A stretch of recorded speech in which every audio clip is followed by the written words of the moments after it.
Hello. You can hear me. Thank you. Thank you very much. Terima kasih. First, I'd like to say congratulations to Faisal. You've done a brilliant job. You've put together a superb team. They really are a very good team. I was so happy to see so many new faces. And that brings me to the first reform, the limited term for Prime Minister. I think that is a reform that nearly happened with the previous government, the PH government, not the PN government, PH government. It nearly happened. So all the documentation, etc., is already there, as far as I recall. So that is something that we must push forward. When you look at the faces on stage today, you see many new faces, some old faces. It's good to mix. It's inclusive. And it can only augur well for the country. So change is good. Leadership change is good. We're not, I mean, Bersih, it's every 2 years there's a change. So I think that is something, the first reform, that should not take very long. Don't forget, this government works very faster. When they wanted to amend the federal constitution, they worked very fast. So the reforms we are asking for, they should work just as fast. Of course, some of those amendments to the federal constitution we do not agree with. Now, when I made my list, I was only going to talk about 4 or 5 reforms because I only have 10 minutes. But as I started writing, I kept writing and writing and writing because there were so many reforms that have not been implemented, reforms that are not difficult to do. And I'll start with my first one. The first one is the limited term. The second one is the Sedition Act. Why do we still have this Sedition Act? We've been fighting against it for the longest time.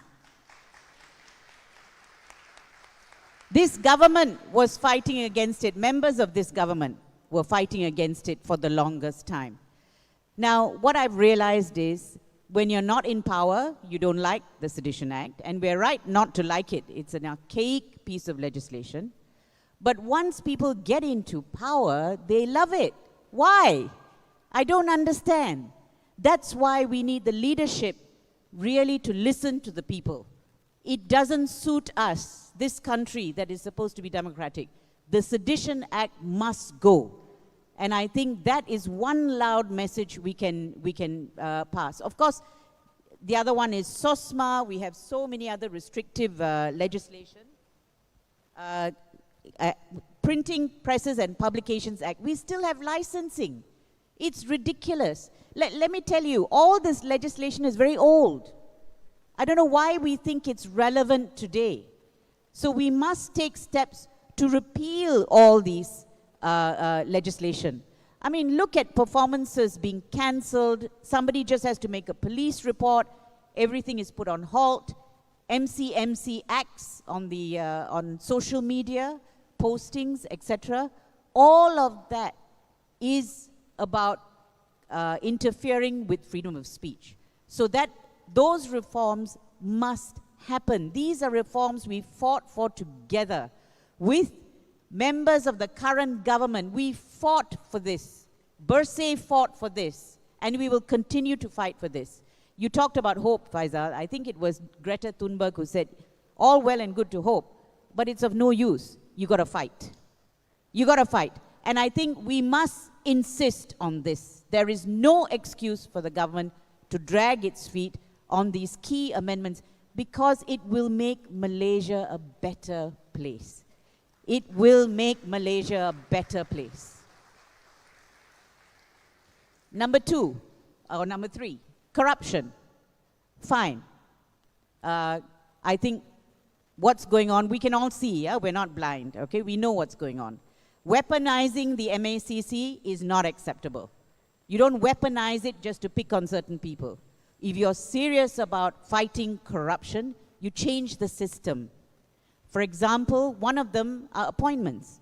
In fact, appointments to all these key authorities must go through Parliament.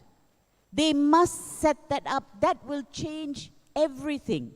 You will get better people there. You'll get people who really deserve to be there. MACC itself, there are many things that can be done to change it. If you just look at the way the IACC is run in Hong Kong, etc., you will actually improve their independence. And in fact, one of the things that was suggested, or recommended, is that you embed them into the federal constitution. But now I'm afraid to even suggest that, actually. Maybe don't. But at least do whatever you can to make it absolutely independent. And I think if we don't start with that, fixing our public enforcement authorities, then it becomes very, very difficult to make major changes in these issues. So you also have the IPCMC. We've been fighting for that. We were this close to getting it done under the previous PH government. Very close. Another missed opportunity. Another missed opportunity. So all the work has been done. All the drafting has been done, as far as I understand it. It just has to be implemented. Now, the accountability of the police is through the EAIC, all right? They've now revamped it a little bit. And that is not enough, because that body has no enforcement powers. So that is something that is also good for society, because enforcement authorities have direct interaction with the public. That's why what they do, how they do it, must be transparent. And so that's another reform that is outstanding.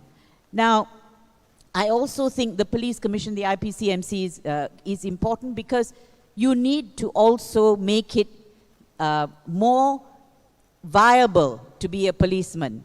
You need to look after the policeman as well. Those are issues that can be addressed.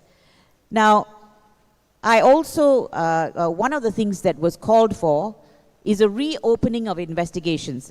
For 3 things, I suggest. There will be more, but for 3 things. The Teo Beng Hock murder, Pastor Koh's disappearance, and Indira Gandhi's daughter. All these 3 things cannot happen in a civilized society without getting answers.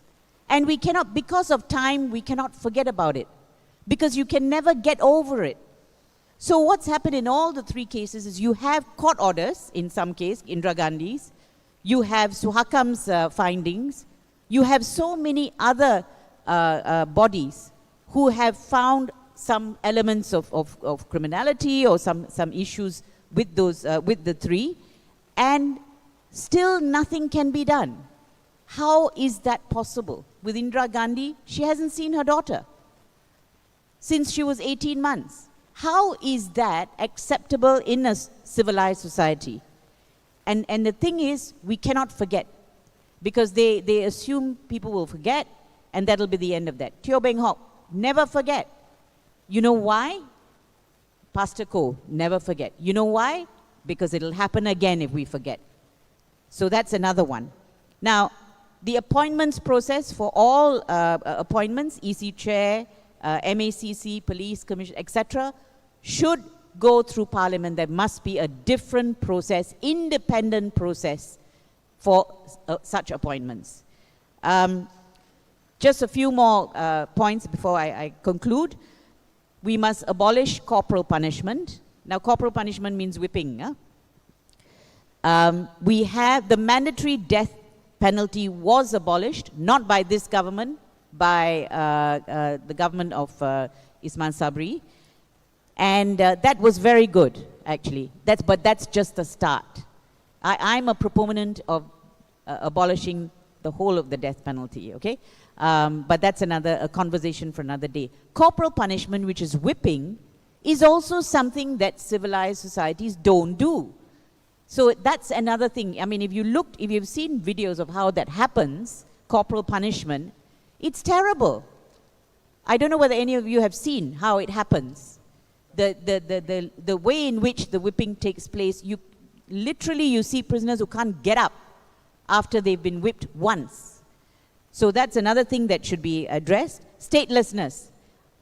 Statelessness, unfortunately for this government, and this was unnecessary.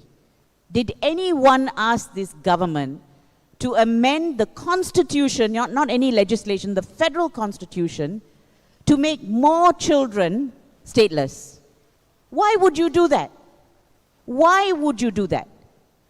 So they put in the amendment that we fought for, which is for mothers who had children overseas should be given citizenship. They put that in, but with that, they brought in two other amendments that are completely unacceptable. And they did it so fast. That's why I'm telling you, if they want to act, they can act very fast. So that has not gone through because of all the outcry by the public. But why did the public have to go through all that trouble? Why did they have to make those amendments, which don't make sense at all? So that's another thing. I hope it never, those amendments that we are against, the public spoke about, should never come back, because it makes children more vulnerable, babies. So it makes them more vulnerable. We must never allow those amendments to come back. But we want the amendment that gives citizenship to children born overseas, to Malaysian parents. We want that amendment to go through. Now, finally, I would like to talk about women, the position of women. Yes, you may say this, you don't know whether it needs legislative reform. It doesn't need legislative reform. It needs a difference in the thought process. The number of women in places of power are so much fewer than a progressive country should have.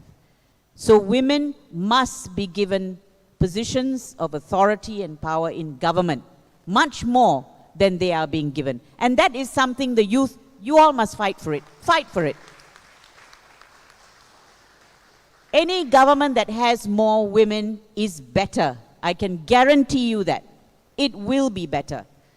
Now, finally, I want to say this. All right, sorry, two more quick things. Constituency funds. Why is there such a fuss about giving constituency funds to the opposition? Why are they getting less? None of that is right. And that is something else Bersih can also push for. Because you know what that means? It means you have no respect for the voters who voted for the person who is in opposition. It is about respecting the voters. You think they are lesser, so you give them less. You're not allowing them to do their work. So that has to be done. Final two things, racism. Racism needs leadership. And we better get the leadership to stem the racism that we see.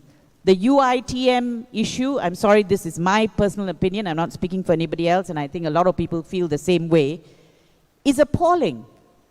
I'm so terrified to see potential doctors, okay, and the youth, and they're young, thinking the way that they do. Whereas most of us, and I can see all those standing here, don't feel the same way. So I think these voices must be loud.